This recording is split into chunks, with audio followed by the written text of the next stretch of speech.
Se você tem acompanhado o Trocando Ideias, você viu que no programa passado nós falamos um pouquinho sobre criacionismo e no programa de hoje nós vamos falar ainda sobre esse tema, evolucionismo versus criacionismo. E ainda no Trocando Ideias de hoje, uma pergunta que quer saber qual seria a personalidade de Jesus como homem aqui na Terra.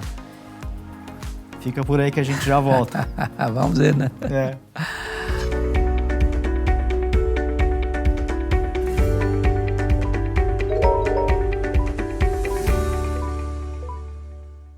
Seja bem-vindo mais uma vez, este é o Trocando Ideias, um programa de perguntas e respostas com o reverendo Hernandes Dias Lopes. Prazer, Tiago. A honra estar aqui com você. A honra é toda nossa, pastor. Obrigado. Vamos conversar então? Vamos embora. Hoje nós vamos conversar com o Mauro, com a Kátia e com o José. Pois não. A primeira pergunta, pastor, conta pra gente, pastor Hernandes, quais são os principais riscos que a igreja contemporânea enfrenta em relação à teologia? Ô, Tiago, uma boa pergunta. A igreja enfrenta riscos constantemente, né?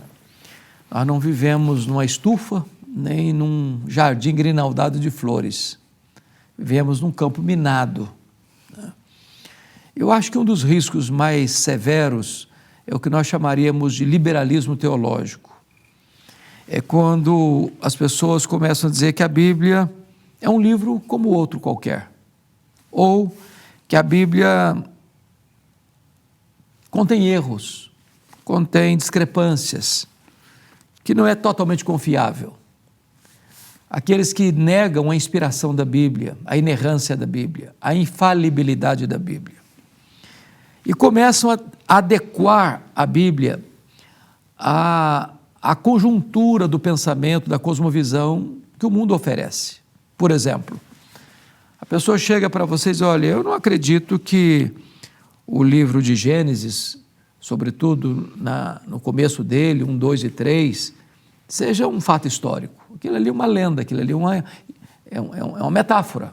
Adão e Eva não existiram. Alguém diz, não, mas o Jó foi uma novela, ele não foi um personagem histórico. Os milagres de Jesus não foram bem assim. Foi o que os discípulos entenderam, mas não aconteceu aquilo. O Mar Vermelho não abriu, não. Foi um vento que bateu lá e tal, mas aquilo não aconteceu daquele jeito. Então, as pessoas esvaziam a Bíblia da sua autoridade. Isso matou a igreja na Europa, está matando igrejas na América, aqui no Brasil também. Então, onde uma pessoa subscreve, Tiago, o liberalismo teológico, ali ele assina o seu atestado de óbito espiritual. Uma igreja liberal é uma igreja sem vida. Ela vai murchar, ela vai morrer. O segundo risco, para mim, grave, tão sério quanto este, é a outra ponta, é o sincretismo religioso. Se o liberalismo tira da Bíblia o que está lá, o sincretismo quer acrescentar na Bíblia o que não está lá. O experiencialismo, as sonhos, visões e revelações forâneas às Escrituras, levando as pessoas para uma outra prisão, uma prisão do misticismo.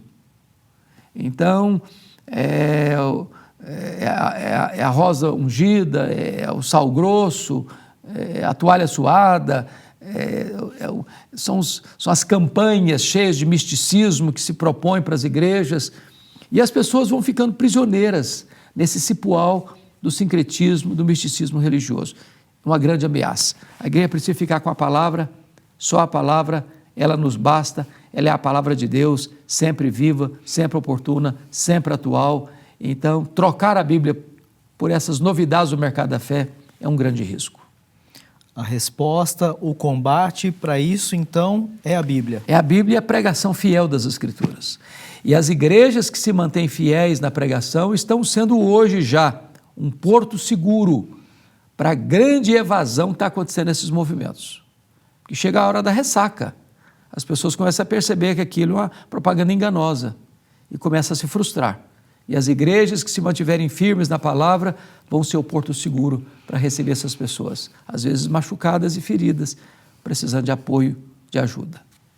Obrigado pelo esclarecimento.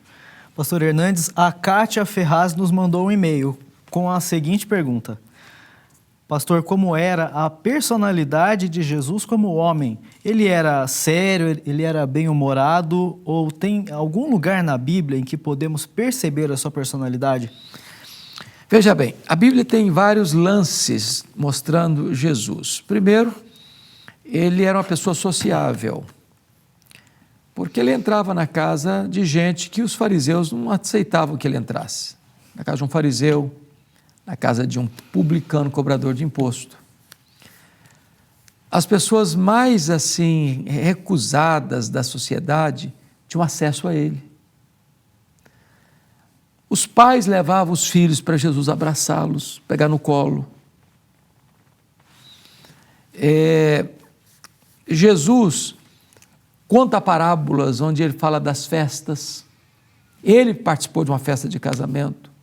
Então Jesus não era aquele cara sisudo, mal-humorado, bravo, no sentido de estar sempre condenando as pessoas. Não, ele era um ser humano perfeito.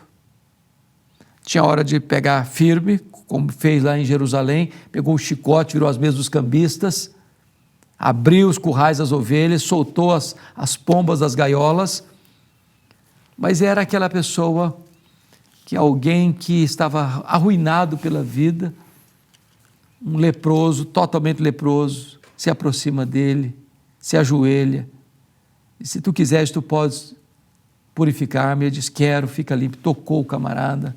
Então Jesus era uma pessoa alegre porque frequentava festas. Jesus era um homem acessível porque pessoas rejeitadas da sociedade tinham acesso a ele. Jesus era amável porque as crianças iam para o colo dele. Então, essa é a personalidade de Jesus, doce, amável, e ele disse o seguinte, vinde a mim todos vós que estáis cansados e sobrecarregados, e eu vos aliviarei, tomai sobre vós o meu jugo e aprendei de mim, que sou manso e humilde de coração. Isso retrata a personalidade de Jesus. Cátia, obrigado então pela sua participação. Você que está acompanhando aí da sua casa, manda uma pergunta para cá também. Manda um alô para a gente, está aparecendo o e-mail aí embaixo, é só você mandar a sua pergunta por e-mail, a gente recebe aqui e trata do seu assunto também no Trocando Ideias.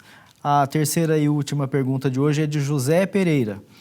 Muitos estudiosos, tentando conciliar a teoria da evolução com o cristianismo, ensinam o evolucionismo teísta, dizendo que Gênesis de 1 a 3 não é literal.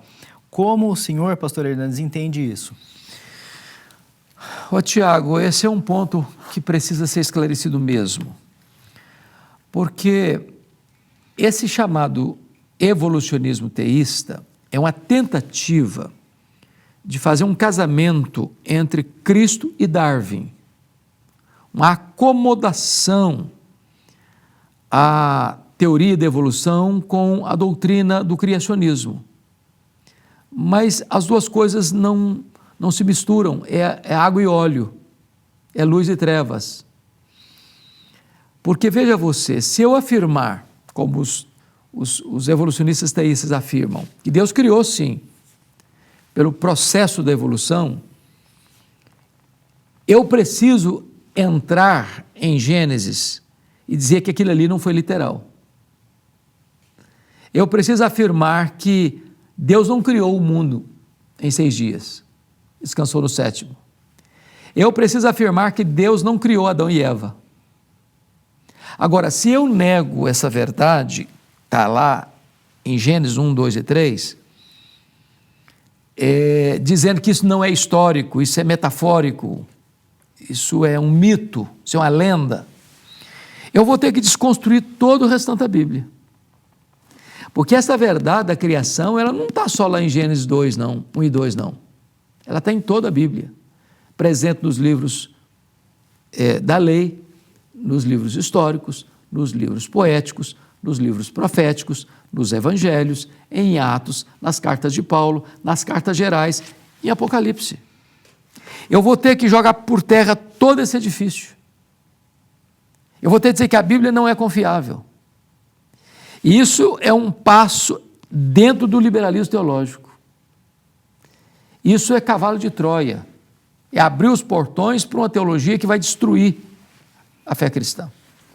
Então, nós cremos e entendemos que o criacionismo não é artigo de fé, criacionismo é artigo de religião, criacionismo é artigo de ciência. O que nós cremos pela fé é que este mundo que Deus criou e a ciência aprova, foi Deus que criou. Isso é fé. Então, repudiamos o chamado evolucionismo teísta e ficamos com a Bíblia. Reverendo Hernandes, eu pessoalmente, Tiago Marto, encerro esse Trocando Ideias de hoje entendendo que a gente precisa estudar mais a Bíblia, hein? Com certeza, O Tiago. tempo todo. O tempo todo. E entender cada vez melhor a Bíblia. E aí eu queria que o senhor deixasse um convite, então, falando sobre a Igreja Presbiteriana de Pinheiros, do serviço de escola bíblica.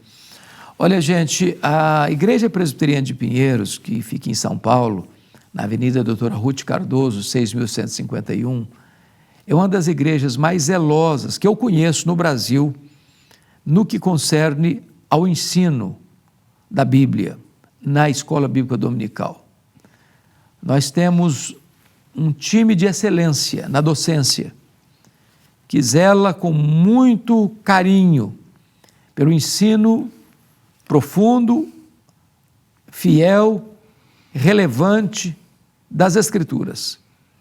Então, se você não frequenta uma escola bíblica dominical, se você não tem levado os seus filhos pequenos, seus filhos juniores, seus adolescentes para a escola bíblica dominical, venha para cá, venha conhecer a nossa escola bíblica dominical, você vai se encantar.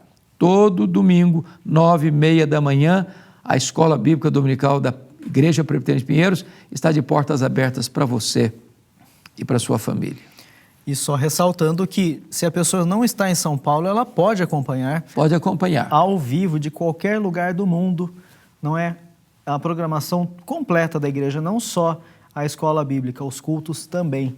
Exatamente, Tiago. É isso, o nosso tempo acabou, pastor. Pois é, passa rápido, né? Rapidão. Nosso carinho, então, a todos vocês, nosso abraço, em nome do pastor Arival Dias Casemiro, o pastor da igreja, eu quero deixar um abraço carinhoso para todos vocês. Obrigado, pessoal. Até a próxima.